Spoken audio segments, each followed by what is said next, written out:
Hello and welcome to CXM. I'm Kieran Devlin, CX editor at CXN, and I'm delighted to be joined on today's inaugural CX Champions video by CasThompson, director at PayPacket. CX Champions is our new interview series where we are celebrating all the wonderful, talented and innovative CX leaders and practitioners in our industry and community across myriad industries and businesses, bringing unique and insightful perspectives and experiences that will hopefully enrich your own. Welcome, Cass. Thank you, Kieran. We are naturally ecstatic to have you as our very first CX champion. And before we dig in a little deeper into your experiences, your favourite challenges and wins, can you please tell us a little about yourself and your career journey so far? Yes, of course. So after leaving full-time education, I started my career in finance, and prior to founding PayPacket, my business, I was working as a finance manager for a national recruitment agency. Recruitment is a very fast-paced environment. I was managing an accounts team, a credit control team and a payroll team, and in recruitment, payroll is a really key function. We were responsible for paying thousands of people on a weekly basis, and it really, in that environment, teaches you that payroll absolutely has to be accurate and on time, because these people, quite often, they can be low paid individuals and they are reliant on receiving their pay each week on time. So I really thrived in that environment of it being really busy, but I'd been in that role about 6 years and it wasn't particularly challenging me anymore. And then by a chance conversation I was having with someone, they introduced me to the world of direct payments, and they were telling me about the difficulties they were having for people who receive direct payment funding to access professional payroll support. And for people who don't know, direct payment funding is it's an initiative that was driven by disabled people wanting more choice and control about the way that their care is provided. And from that, direct payments was born, and instead of the local authorities providing care, they started providing a direct payment funding, and people receive a payment and then they manage that payment themselves and purchase in their own care. And inadvertently they become micro employers because they're employing carers so that they can maintain independent living at home. So I was having this conversation with somebody was asking me about payroll and saying, we're really struggling to find great payroll support. And I just remember thinking at the time, I could do that. I could provide support for these people and be good at it too. And so that's where PayPacket was born from. In the beginning, there was just me all by myself, but as the business has grown, I've got an incredible team growing around me, and now I've got a team of 20 people and we support in excess of 8,000 clients across the UK. Well, that is remarkable, and I think that just that breadth of clients, and you say, and the very specific circumstances of how urgent their payments need to be each week. You know, the mortgages and rents hinge on it. So I'm really curious to get your response for this next question. But what would you say are some of your favourite CX wins in your career that you think have been very specifically unique to your discipline? The biggest thing was my USP at the beginning. I could see very clearly when people were explaining how direct payments was working, what an instant improvement to people's experience would be.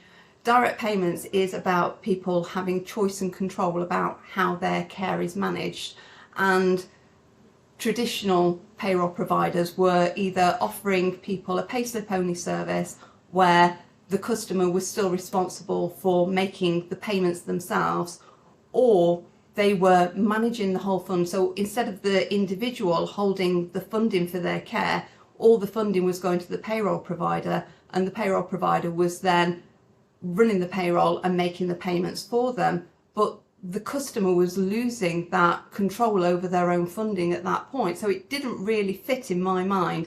And because of my background in finance and knowledge of the direct payment scheme, the direct debit scheme, apologies, I could see that by offering a service along with a direct debit facility for clients, they could retain their control over their funding, and we could also manage the payments and take away that administrative headache, so they'd get the best of both worlds. Absolutely fantastic. I think that's naturally just spotting the gap in the market where you could really elevate that customer experience for so many potential clients. And I guess on the flip side, can you please tell me about a moment when your approach to customer experience was challenged and how it maybe changed the way you lead or thought about the practice?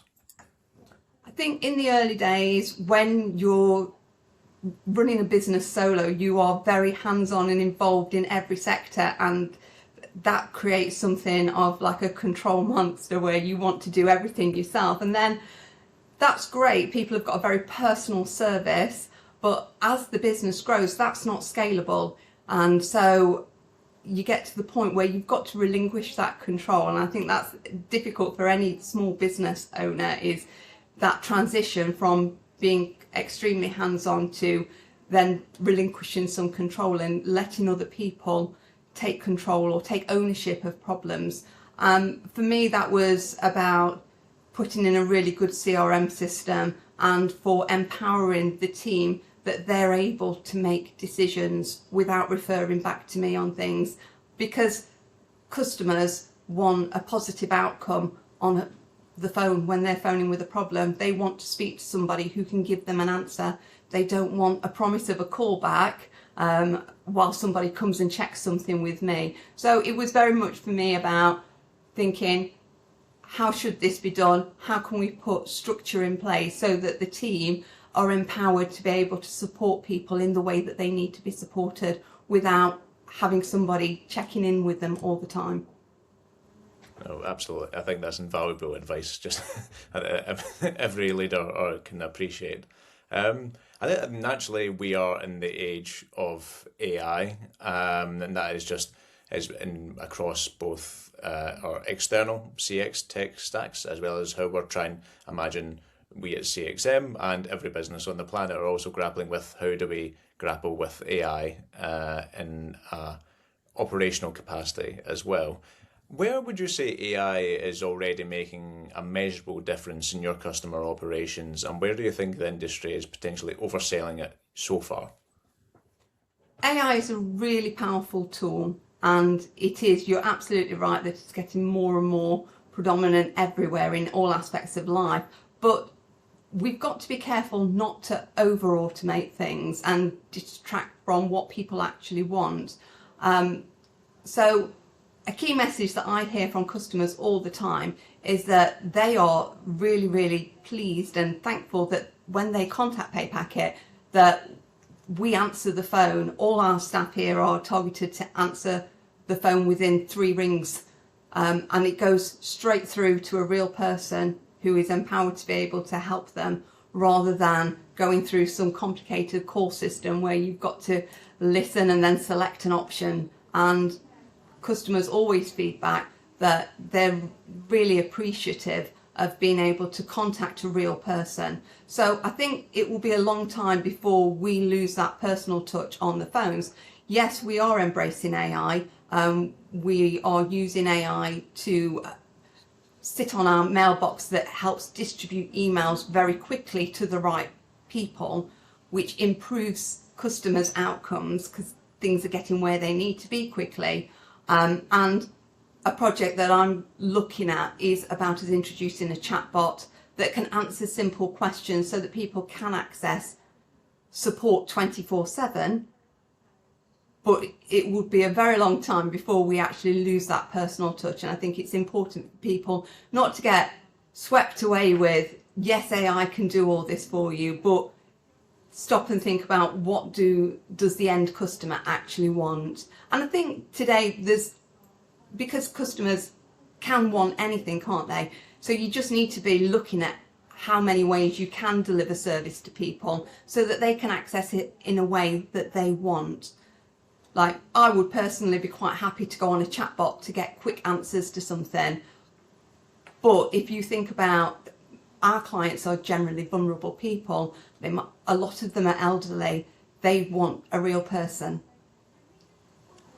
No, 100%. I couldn't agree more. I think that human in the loop conversation is absolutely key, especially in an industry like yourself, Cass, where compassion and empathy are still massively important when we're discussing about people, as you say, almost living month to week to week on their debits.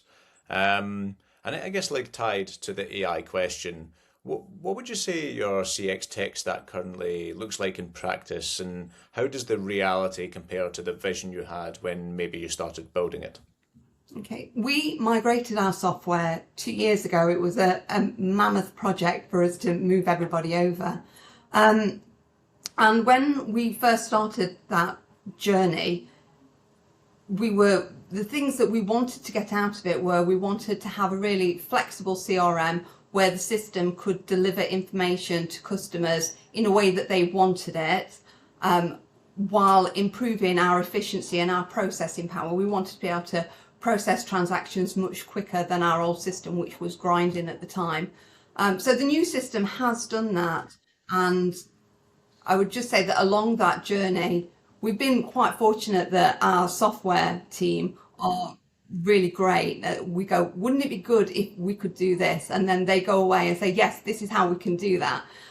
So we've been able to build in checks that we hadn't really thought of initially, such as we've implemented a monitor on our software which looks at when customers have started a task but haven't completed it, so that we can proactively follow that up with them just to make sure and check in that everything is going to plan, and if they need any more support with that. So that's something that we didn't envisage at the start, but along the journey we've gone, yeah, that would be a really great idea. And I think for us it is a journey that is constantly evolving. As technology evolves, that you think, wouldn't it be good if we could do this? And so yeah, the tech stack isn't finished by any stretch of the imagination, but it's a lot more powerful than it was, and we're in a much better place than we were before we started this journey 2 years ago. Yeah, no, I think that's such like an evergreen part of these digital transformations. It's not necessarily about all the glossy new features. It is just making things as seamless and painless as possible to really empower, I imagine, yourself and your team to do their jobs well. And Mike, I think this. I'm curious to get your perspective as the director of the company as well for this next question. But customer experience is often described as a company-wide discipline, but in practice, it can often sit in one team and fight for budget. How do you embed CX thinking across an organization that maybe sometimes has other priorities? For us, our main priority is the customer's experience. We're all about simplifying the process, because if we don't do that, then they don't have a good experience and they won't want to use our services. We did used to have a separate customer care team to a separate transactional team, and we found that it wasn't great because you didn't have a single point of accountability. And so we've changed, and we now have everybody who answers the phone is somebody who is able to help customers, and customer experience or customer care doesn't sit as a separate team that's just focused on issues. It is inbuilt within everyone. It does make recruitment more difficult because you're looking to recruit people with multiple skill sets, and sometimes people who are great people are not necessarily great transactional people. But we have found by recruiting really strong people-focused members of the team, we've been able to train them up on those transactional things afterwards, and we've got a stronger team taking that approach where we put customer care first. Fantastic. That's just that empathy again, keeping the human in the loop. It's just as a critical asset to have. Just a couple more questions before I let you go, Cass. I've been thinking about customer expectations since COVID, since the emergence of AI. It's shifted a lot in the last few years. What would you say has been the biggest change you've had to adapt to in that time frame, and did you see it coming? I think customers these days expect much more from businesses in regards to tech. They expect you to be able to communicate with them through multiple medias and to have a portal and so that they can submit information to you. I think it's just become so commonplace in our everyday lives that they expect that from everybody, and we're really fortunate that we were in a good place because of moving the systems 2 years ago. If we hadn't done that at the time, we'd be really struggling now, but because we were changing our system anyway for the raw processing power, and we got the benefits of better CRM from that, we're in a good place to be able to meet people's expectations. Terrific. And what my final question, Cass, if you could please give one piece of advice to someone stepping into a senior CX leadership role for the first time, or even somebody who's had decades in a similar role but is always open to new perspectives, what would that one piece of advice be? My one piece of advice would be to look at your service and think, does it meet the family test? So you need to imagine if it's your parents, if it's your grandparents, if they've got a problem and they're needing to contact your customer care team, are you proud of the service that they are providing? Would you be happy to hold your head up high after they've contacted your customer care team and know that they've had a positive outcome? And if you can answer yes to that, then you're along the right tracks. But if you're not so confident, then you need to really look at where you can improve.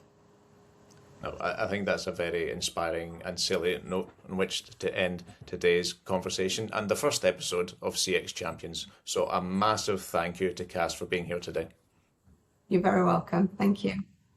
And if you enjoyed this video and would like more key sites and entertainment, please like, share and subscribe, and we'll see you next time. Thanks for watching.